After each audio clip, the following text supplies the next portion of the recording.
আমার যে শ্বশুর আব্বা আছে উনি ইলিশ মাছটা খুব পছন্দ করে খাইতে। পাতিলে তো আগুন ধরছে।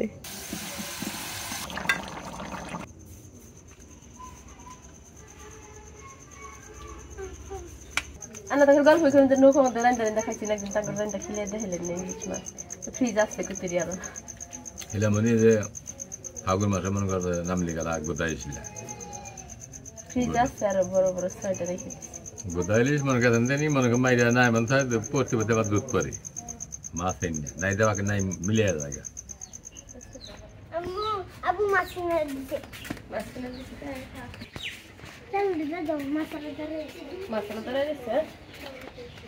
মশলা তাহলে সালাদ খাই মাছ ছিল লাউ দিয়ে মাছ লাউ দিয়ে দিচ্ছে। আচ্ছা রাখো এখানে, দাঁড়াও চলো এরা নিয়ে যাও, চলো এটা নিয়ে যাও,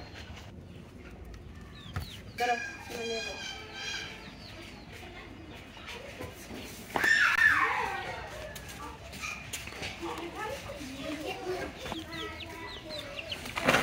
আসসালামু আলাইকুম, আমি বর্ণা ট্র্যাডিশনাল লাইফ উইথ বর্ণা ব্লগের পক্ষ হতে আপনাদের সকলকে জানাই আন্তরিক শুভেচ্ছা অভিনন্দন। আশা করি সকলেই ভালো আছেন। প্রতিনিয়ত আবার হাজির হলাম নতুন আরেকটি ভিডিও নিয়ে। আর আজকের ভিডিওতে কি থাকবে সেটা আপনারা দেখেই বুঝতে পারতেছেন। ইলিশ মাছ রান্নাটা গত আরেকটা ভিডিওতে আপনাদের দেখানো হয়েছে। ইলিশ মাছটা মাঝে মধ্যে আনা হয়। আমার যে শ্বশুর আব্বা আছে উনি ইলিশ মাছটা খুব পছন্দ করে খাইতে, যার কারণে মাঝে মধ্যে আনা হয়। আবার গত 2 দিন যাবৎ আপনাদের ভাইয়া কিনতে যায়ও কিনতে পারে না, ওই আরেকজন নিয়ে যায় উনি যাওয়ার আগেই। আজকে হয়তো পাইছে, বাচ্চাদের কাছে ইলিশ মাছটা দিয়ে দিছে। ইলিশ মাছ এখানে উঠাইতেই রাখলাম, মনে হয় 8 পিসের মতো আছে। তো এখানে 1 কেজি কতটুক বা কত টাকা দিয়ে কিনছে সেটা এখনই বলতে পারতেছি না। আপনাদের ভাইয়া যখন রাত্রে বাড়িতে আসবে তখন হয়তো বা শুনে আপনাদেরকে জানাইতে পারবো যে এখানে কত টাকার মাছ আর কয় কেজি। তো আজকে আমি দেখলাম লাউ পাঠিয়ে দিছে, তো লাউ দা ইলিশটাই রান্না করব। তো এই লাউ ইলিশ রান্নার রেসিপিটা দেখতে পুরো ভিডিওতে আমাদের সাথেই থাকুন। এখন আমি মাছগুলো কাটে নিব, আর আজকে আমার যেটুকু মাছ লাগবে আমি ওইটুকুই কাটে নিব, আর বাদ বাকি সবগুলাই আমি এমনভাবেই ফ্রিজে রেখে দিব, যখন যেটা প্রয়োজন পড়ে আমি ওইটা বাইরে থেকে রান্না করব। অনেক আপু ভাইয়ারা কমেন্ট করেন যে আমি সব সময় ভিডিওতে কেন রাত্রের খাবারটাই তৈরি করি, ভিডিও করতে আমার কেন এত রাত হয়। তো সকালবেলা দেখা যায় যে অল্প সময়, তো এই অল্প সময়ের ভিতরে এই ভিডিওতে রান্নাবান্না দেখানো সেটা সম্ভব না। আর ওটা যদি দেখাইতে যাই তাহলে দেখা যায় সকালে আমাদেরকে না খেয়ে থাকতে হবে, রান্নাবান্না করতে করতে 10টা 11টা এরকম বাজে যাবে। আর ভিডিও করতে গেলে জানেন তো এমনিতে একটু দেরি হয় সব কিছু গুছিয়ে করে নিতে, যার কারণে বিকেলে একটু বেশি সময় পাই আমি। যার কারণে বিকেলে দেখা যায় যে 3টা 4টার দিক দিয়ে যদি রান্না করতে আসি আমি ধীরে ধীরে সব গুছিয়ে নিয়ে ধীরে ধীরে রান্না করতে থাকি। রাত 7টা 8টা পর্যন্ত রান্না করলে আমার কোনো সমস্যা নাই। এদিকে বাচ্চারা পড়তে থাকে, আপনাদের ভাইয়া এদিকে ওখান থেকে আইসা পরে সুন্দরভাবে রাত্রে খাবারটা সবাই একসাথে বসে খাই। তো সকাল দুপুর দেখা যায় দুপুরবেলা এরকমই, আপনাদের ভাইয়ার একটা দোকান আছে, তো এখানে দেখা যায় দুপুরবেলা আবার খাইয়া তাড়াতাড়ি চলে যায়। তো এই কারণে আর কি সকালে আর দুপুরের ভিডিওটা হইতেছে না, সবসময় আমি রাত্রেই করি। ইলিশটাতে দেখেন কি সুন্দর ডিম হয়েছে, আর ডিমালা ইলিশ লাউ দা খাইতে অনেক মজা লাগবে।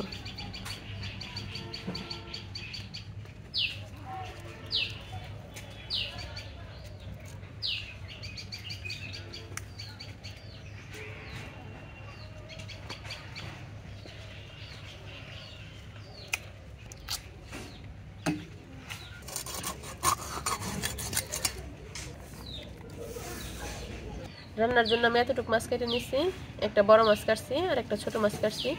আমার পরিবারের সদস্য যত সবারই একটা করা হয় ওইভাবে আমি এতটুকু মাছ নিচ্ছি, এইটুকু এখন রান্না করব।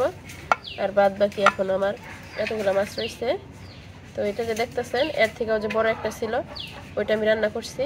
তো এখন এরকম 6 পিসের মতো মাছ রয়েছে, সবগুলো প্রায় একই সেমি একই সমান মাছগুলো। তো এই 6টা মাছ এখন আমি এইভাবে আমানি ফ্রিজে রেখে দিব, পরবর্তীতে আমার যখন লাগে তখন বের করে কাইতে রান্না করে নিব।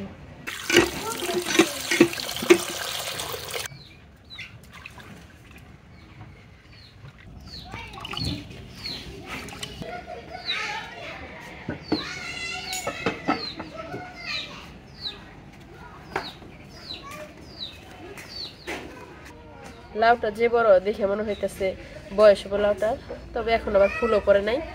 তো কাইটা দেখিয়ে গেল ওটা কেমন।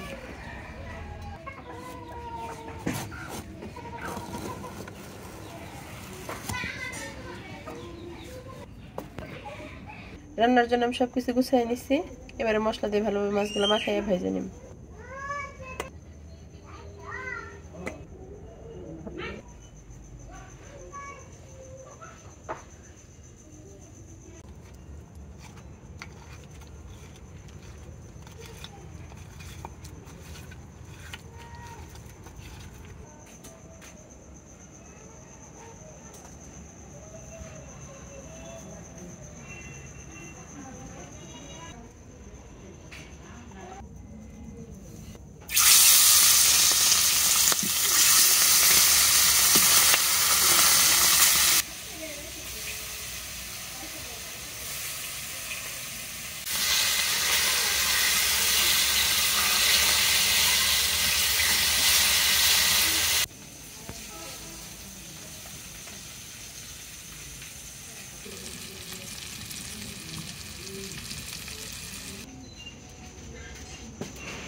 পাতিলে তো আগুন ধরছে।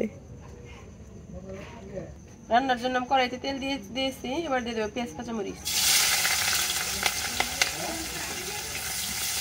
এবারে দিয়ে দেবো পেঁয়াজ রসুন বাটা।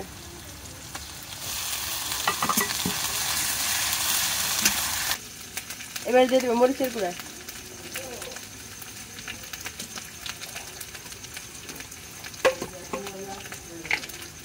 ধনিয়া গুঁড়া, এবারে দিয়ে দেবো হলুদের গুঁড়া,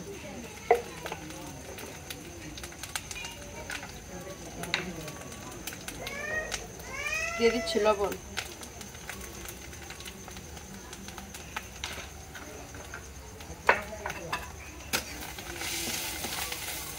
মশলাটা কষানোর জন্য দিয়ে দিচ্ছি পানি।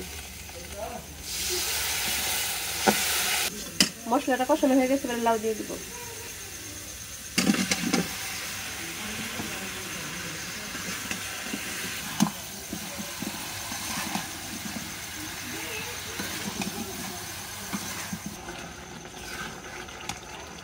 লাউটা কষানো হয়ে গেছে, এবার সিদ্ধ করার জন্য দিয়ে দিব পানি।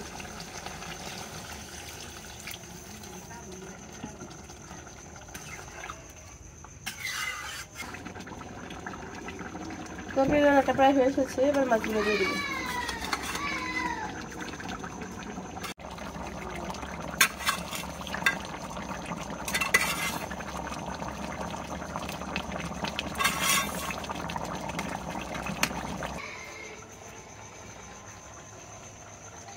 করা শেষ।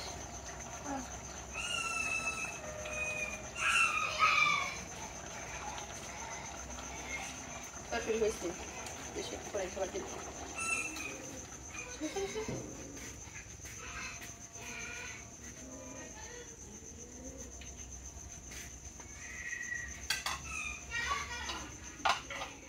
মুস্তাকিম, তোমার দাদারা পাঠায় দাও, আগে খাওয়া যায়, আমরা একটু করে খাই।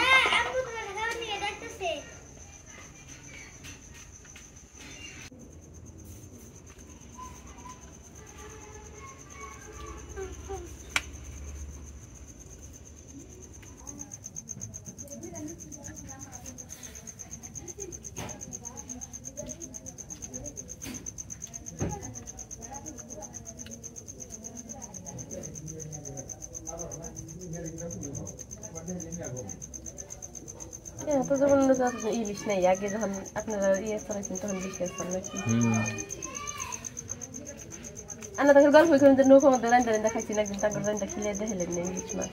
ফ্রিজ আসছে কুতুরি আরো এলা মনে যে ফাগুন মাসে মনে করো নামলি গেল গোদাইছিল, ফ্রিজ আসছে আরো বড় বড় 6টা রেখে গোদাইলিস মনে করেন জানি মনে করেন মাইরা নাই মনে হয় পড়তে পড়তে আবার দুধ পরে মাছ এনে নাই দেওয়াকে নাই মিলিয়ে জায়গা। আজকে ডাবল লাগতেছে, লাউ দিলে যেমন মিশে জায়গা নাই নাকি?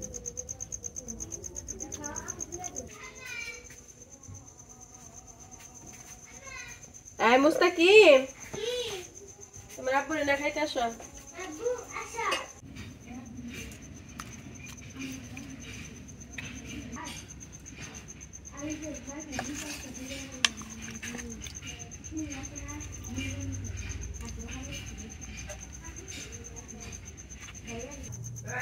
খাইছে কি সবাই? সবাই আব্বা খায় খাইছে? না। হ্যাঁ বাবার আগে খাইছি। ধরো, মুস্তাকিম। ডিম, ইলিশ এতগুলো মাছের ইলিশ ডিম। মাছ কত টাকা নিল মাছটির দাম? নাও। ইলিশ এটা তোমার 1200 টাকা। আর লাউটা বিসমিল্লাহ। লাউ হলো তোমার 50 টাকা। কতটুকু এখানে ইলিশ মাছ দেখেছি নাকি? না, ওটা ওজন করা হয় নাই, আনুমানিক ভাবে তোমার 1.5 কেজির উপরে আছে। কেজি মেপে বেছে নাই। না, একজনে কি এই এমনি মাছটি তোমার কিনেছে? জায়গাটা জাল দিয়ে মারছে, ও ভাই বাজারে ঢুকতেছে, ওরা ওটাই দামাদামি করে খালি কিনে আনাইছে। ওজন টোজন করা নেই, কতটুকু আছে। এই ভালোই এসছে মাছটি, বড় বড় এসছে। কি করলো আব্বা খায়? স্বাদ হয়েছে? কেমন বাবা তো লাগলো? ফির বিসমিল্লাহ। হের তো লাউ ইলিশ পছন্দ হয়, খুব মজা হয়েছে। নাও, যাও, কত স্বাদ। আমার এই লাউ ইলিশ রান্নাটা কার কাছে কেমন লাগলো তা কিন্তু অবশ্যই কমেন্ট করে জানিয়ে যাবেন। আর এখনো ফ্রিজে আমার মাছ আছে 6টার মতো, আর ইলিশ দিয়ে যদি কেউ কোনো রেসিপি দেখতে চান তাহলে কিন্তু সেটা অবশ্যই কমেন্ট করে জানিয়ে যাবেন। মাওয়া, বাবা রাগ করে বেরিয়েছে। ডিম নিয়ে যাও। ভিডিওটি যদি ভালো লেগে থাকে লাইক, কমেন্ট ও বন্ধুদের সাথে শেয়ার করতে ভুলবেন না। আমাদের চ্যানেলটি এখনো যারা সাবস্ক্রাইব করেন নাই অবশ্যই সাবস্ক্রাইব করবেন। পরবর্তী ভিডিওতে আবার দেখা হচ্ছে। সে পর্যন্ত সবাই ভালো থাকুন, সুস্থ থাকুন। আল্লাহ হাফেজ।